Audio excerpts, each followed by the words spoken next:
pretty obvious that the Cubs ran into a buzzsaw in San Francisco. Part of that buzzsaw is they just didn't play good baseball.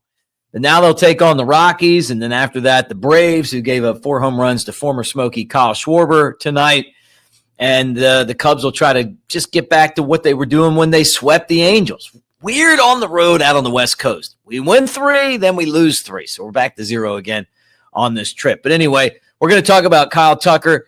Is his value going down because of his recent struggles? And do you think that the Cubs should or are in the mix to sign him long term? We're going to get into that. We're going to talk about the latest power rankings because when you look, Cubs are right there.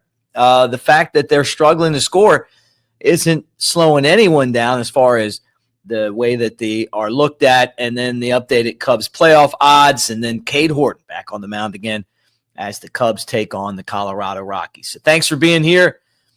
Like, subscribe, thumbs up. Let's get this party started. Great to see you guys today, and go Cubs.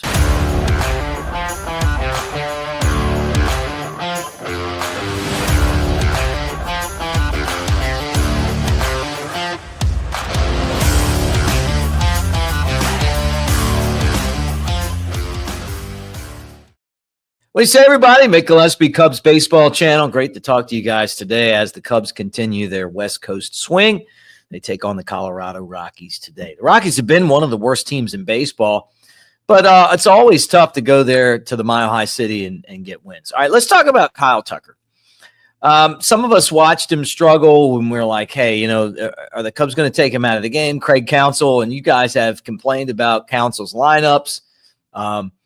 Sometimes it's hard to argue with you guys about these lineups and who's in and who's out. But Tucker's in, and now we're looking at his future and wondering, is he going to get the $500 million to $650 million that some people are speculating? Well, now all of a sudden you're starting to hear that maybe that's a $400 million contract, right? So is that on the table, or are teams going to shy away because of the way that he has struggled this year? The thing for him, as you look forward, is that he went through his worst slump as a player, and then it came out that he had a hairline fracture in his hand, and that makes sense because he was so bad. You can see him kind of getting back to putting the ball in play and getting some hits. He hit some home runs against the Angels. But even with him snapping out of the slump on August 27th and having a 5-game hitting streak, where's the power, right? And I think that's kind of where we're at right now with, his ability to go out and get one of these mega deals. I think he's got to have a strong finish, because when you're going to the owners and you're saying, hey, we're going to pay $400 million for a player, they're not going to want any question marks on that. $500 million, $650 million. It's an investment that's going to go 10 years. What's this guy going to look like in 3 years, let alone next year? And are the Cubs going to be in the mix for him? Some of you guys are like, I don't think that it's worth it. All of these like long-term signings are really risky because it's guaranteed money. It's not like you can get out of these contracts if these guys fail. And some of these players have gotten so bad after signing these big deals that you're like Jason Hayward. I mean, it just came to the point where playing him every day. He's not helping the team win, but we're paying him, so we got to put him in there, to the point where you're like, the last year of the contract, you're like, just pay him to go away. And he went other places and contributed somewhat, but is Tucker's value slipping? I think the answer to that is I don't know. I mean, the Cubs need him to get back on track to win it all. And that's the most important thing to me. I mean, they've invested so much to get to this point. His numbers aren't terrible, but as good as the Cubs offense was at the beginning of the year because of him, because of Pete Crow Armstrong and Seiya Suzuki, those 3 guys are not producing right now, even close to what they were doing at the beginning of the year. So is his value slipping? I think the answer to that is definitely yes. Even with that, you got to give the Cubs credit, because even with the fact that they can't score any runs, ESPN Power Rankings have the Cubs as one of the best teams in baseball. Everybody's chasing the Milwaukee Brewers. The Brewers, to me, feel like the 0-1 Mariners that won 116 games but didn't win anything in the playoffs, right? Pete Crow Armstrong, Kyle Tucker, Ian Happ, Seiya Suzuki. I mean, a lot of the Cubs' best players haven't produced, but the starting pitching's been so good that, I mean, when you look at this team, even with the fact that they don't score a whole lot of runs, the starting pitching's been amazing. And that kind of, goes to Seiya Suzuki, who gave up a couple of home runs yesterday. Matthew Boyd gave up a couple home runs. Like, these guys give up like 3 runs and you're going to lose because they're not scoring any runs. And then Cade Horton just doesn't give up any runs. And he's been, since the All-Star break, one of the best players in baseball. And I think that he could win the Rookie of the Year if he keeps it going. But the Cubs are still one of those teams that you look at, and right now there's number 6 in the power rating. And that's where they were before. If they get the offense turned around, and I think that it could happen, I think that this team could be dangerous in the postseason. The problem that some of you guys have is that the Cubs just refuse to try to manufacture runs. They they refuse to try to move runners, to bunt, to do all those things that you can do to kind of set up an inning, maybe just score one like the Brewers do. It's like they're always up there trying to hit a home run. And right now, with the way that this team has struggled, it's been one of those things where you would love to see them figure out how they could score some runs without necessarily being, a team that's hitting home runs. I mean, this is how baseball goes. I mean, like at the beginning of the year, the Cubs couldn't not score. And now they're in a situation where they're having a hard time scoring. But it doesn't mean that that they're not going to turn it around. Some of you guys, and I agree, they kind of feel like some of those Giants teams that won the World Series 2010, was it 10, 12, and 14 every other year?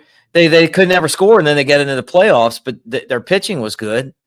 And they weren't always the best teams, but then when they got in the playoffs, they were just great. So you wonder if that's what's gonna happen with the Cubs. All right, next thing is Cubs playoff odds. I love looking at this every day because despite the fact that they just got swept by the Giants, still in pretty good shape to make the playoffs. As a matter of fact, they still are a 99.3% chance team to make the postseason. So all hope is not lost. Now, the World Series odds are slipping down to 4.4%. And remember, at one point, it was, let's say it was like almost close to 8, right? To win the division, I mean, they're pretty much out of this, because they're not winning enough games to catch up with Milwaukee, but nobody's catching up with Milwaukee. If you'd told me that the Brewers were going to win the division, you would tell me that the Brewers were going to have the best record in baseball. I don't know if I would have believed it at the beginning of the year, but you know what? They're proving people like me, doubters, wrong. And they just continue to figure out ways to win games, regular season games. All right, Cubs take on the Rockies in Colorado. That is a 7:40 first pitch time, and Cade Horton on the mound again for the Cubs. So that'll be interesting.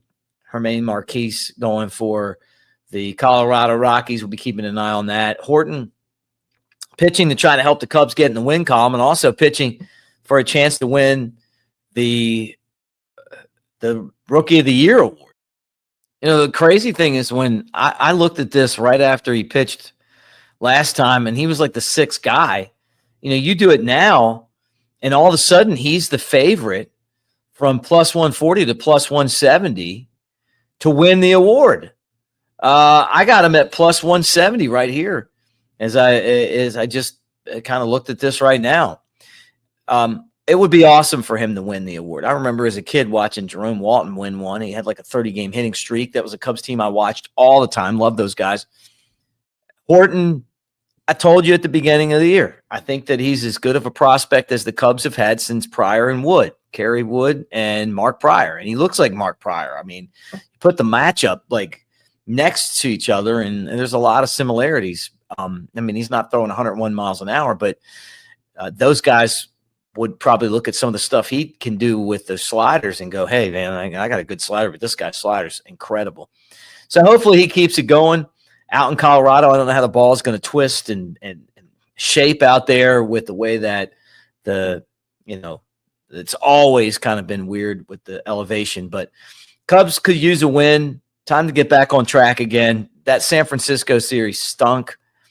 You know, the middle game was one of the worst games they played all year. Just too many 3-up, 3-down innings for them. They got to put more pressure on the offense. On the opposing team's pitchers. And if they can do that, they're going to have success. Guys, thanks for being here. Make sure that you like and subscribe. Go Cubs go. And don't forget, look, I put this up here for you guys because I want you to be a part of what we're doing.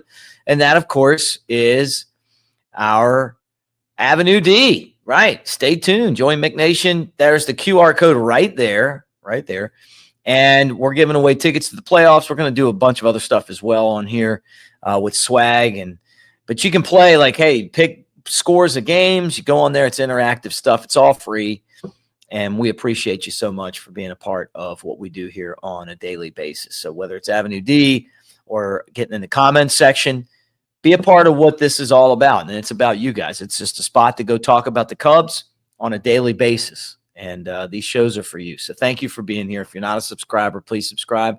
Get in the comments section, and we will do it again tomorrow. But hopefully there's some more positive stuff to talk about. I feel like these last 3 games in San Francisco have been real downers. Not good at all. All right, guys, go.